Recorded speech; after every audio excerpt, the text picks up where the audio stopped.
Esta semana empieza el proceso de selección entre los 8 pueblos admitidos de los 14 que presentaron candidatura para albergar el almacén de residuos nucleares. Su construcción la aprobó el Parlamento por unanimidad y no estará listo antes de 3 años. El almacén guardará los residuos de alta intensidad de las centrales nucleares españolas y supondrá una inversión de 700 millones de euros y la creación de hasta 500 empleos, según el Ministerio de Industria. Los beneficios para el ayuntamiento en el que se ubique finalmente ese almacén han provocado una carrera de candidaturas y una polémica que enfrenta a ayuntamientos y a comunidades autónomas más allá de su signo político. Nadie cuestiona que hay que dar salida a esos residuos.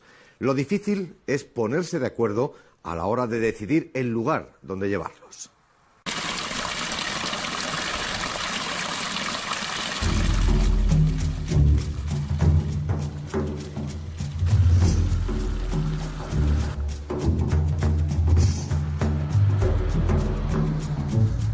Todavía hoy la palabra nuclear desata la polémica. Sin esa fuente de energía no se puede equilibrar el suministro eléctrico. Aún es imprescindible, pero su aceptación divide a la opinión pública. ¡Churras o merinas! ¡Nunca radioactivas!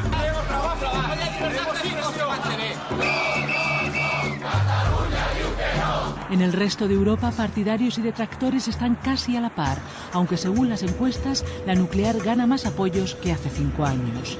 España es un caso singular. Según el Eurobarómetro de 2008, el 24% de la población tiene una opinión favorable, el 57% la rechaza. Tal vez por eso el debate adquiere aquí un tinte más emocional.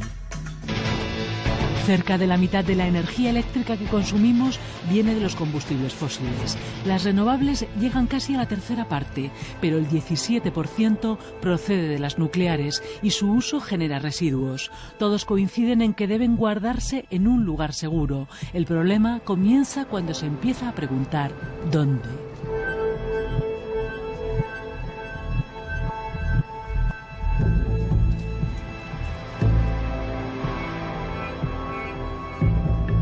Esta semana se conoce la lista provisional. El viernes se sabe que 8 localidades de las 14 que han presentado su candidatura cumplen los requisitos para albergar el almacén de residuos nucleares de alta actividad, el combustible gastado de las centrales españolas. Una instalación que guardará en total 6.700 toneladas de residuos radiactivos durante al menos 60 años. Aquí no se trata de una central nuclear, el nivel de riesgo es muchísimo menor que el de una central nuclear. No obstante, es una instalación radiactiva y nuclear de primer nivel y va a ser perfectamente vigilada por el Consejo de Seguridad Nuclear. Es decir, esto se va a tratar como si fuera una central nuclear, pero ciertamente los riesgos inherentes de esta instalación no son los de una central nuclear, son mucho menores. Desde hace 20 años se viene hablando de la necesidad de centralizar los residuos nucleares. En 2004, la Comisión de Industria del Congreso aprueba por mayoría los pasos que hay que dar para construir el almacén temporal. El pasado mes de diciembre se publica la convocatoria. Se busca una ubicación definitiva a una cuestión para cuya solución empieza a faltar tiempo.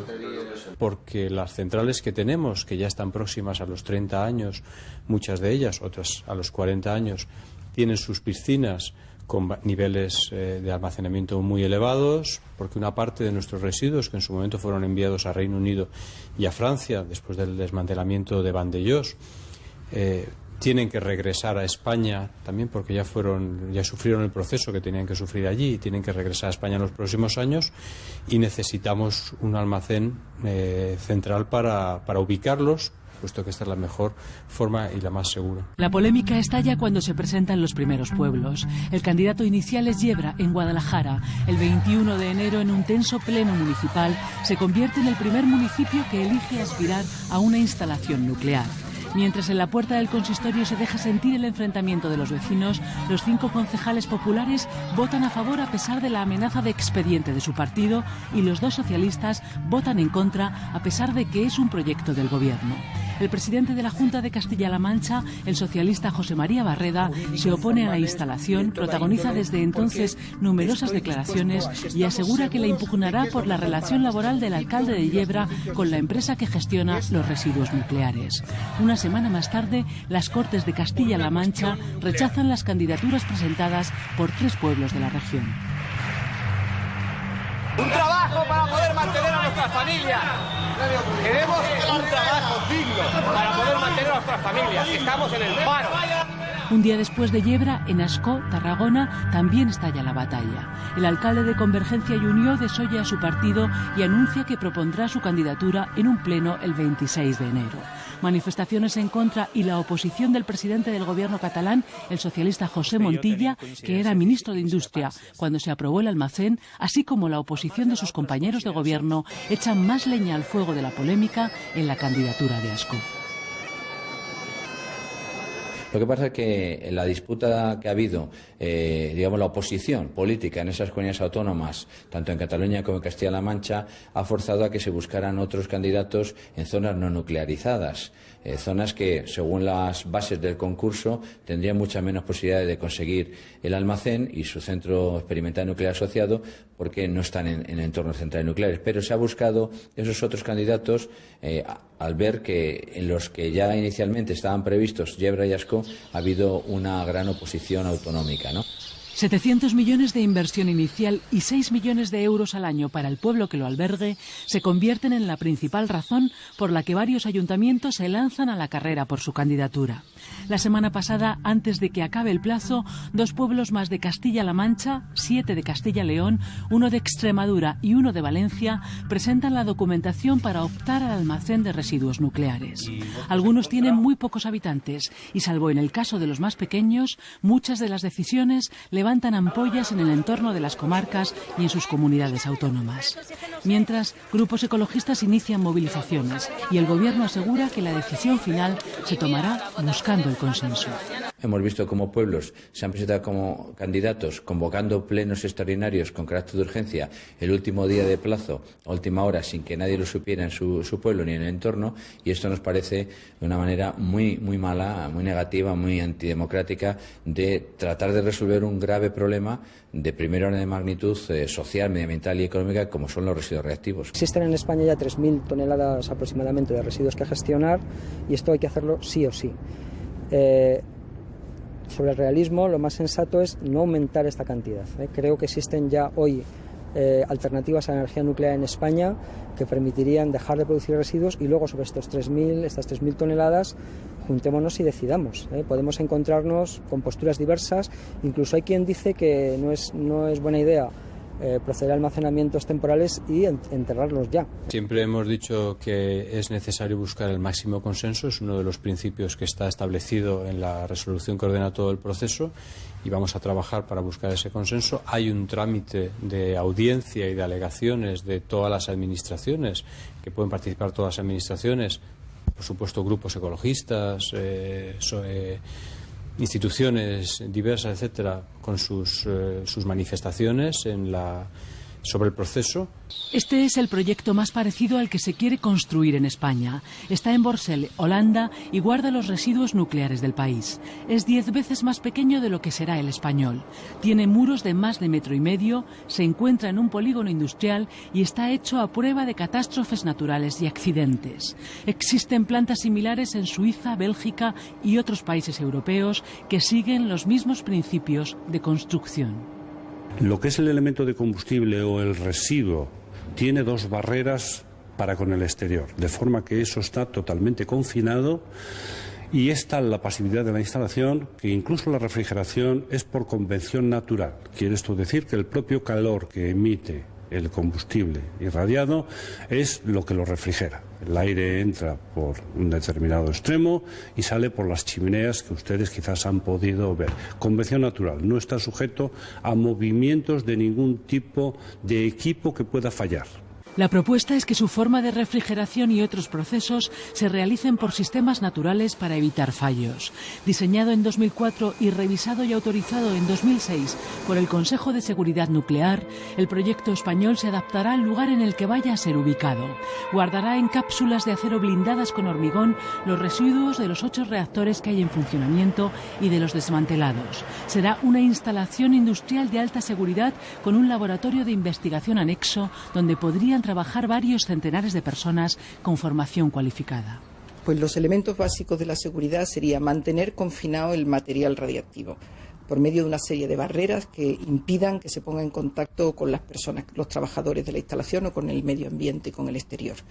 Luego, garantizar que se refrigera adecuadamente esos elementos que están allí, ese material radiactivo, y que se refrigera por medios que sean extremadamente fiables, como es la circulación natural, o mecanismos naturales como puede ser el tiro de una chimenea.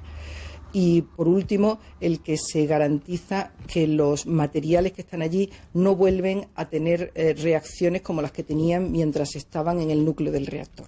Ahora los residuos radiactivos se almacenan en las piscinas de cada central, una opción que prefieren algunos grupos ecologistas que encuentran en el transporte de esos desechos una de las principales objeciones para tener un almacén centralizado. En el caso del ATC, estaríamos hablando como principal ventaja de que es una única instalación frente a, por ejemplo, los ATIs, en que serían instalaciones diversas, varias instalaciones, una por central, pero esto tendría al menos un par de inconvenientes. Uno, la necesidad de transportes, que aumentarían lógicamente el riesgo.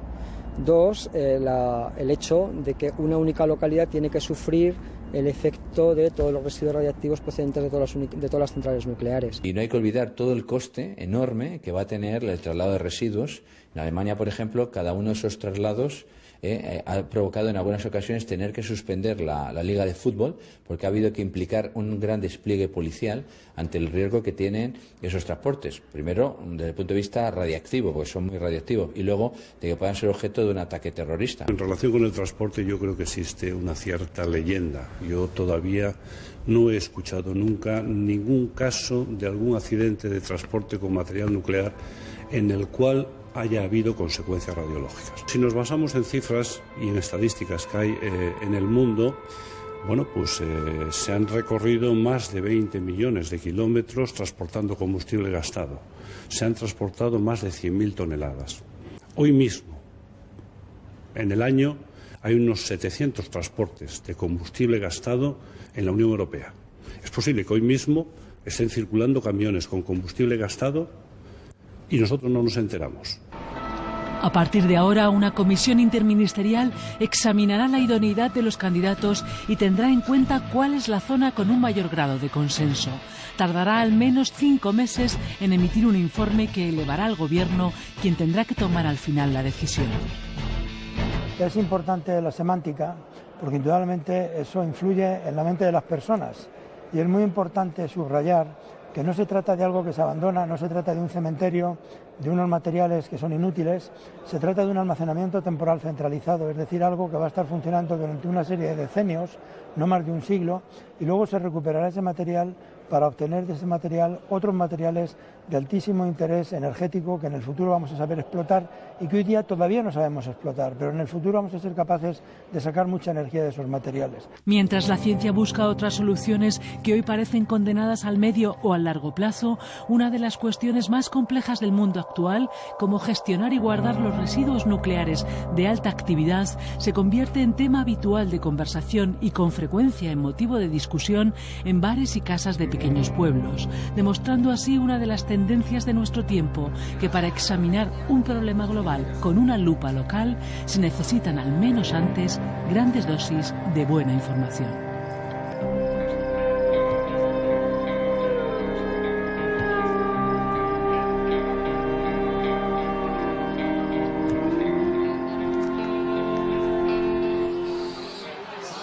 Hablamos ahora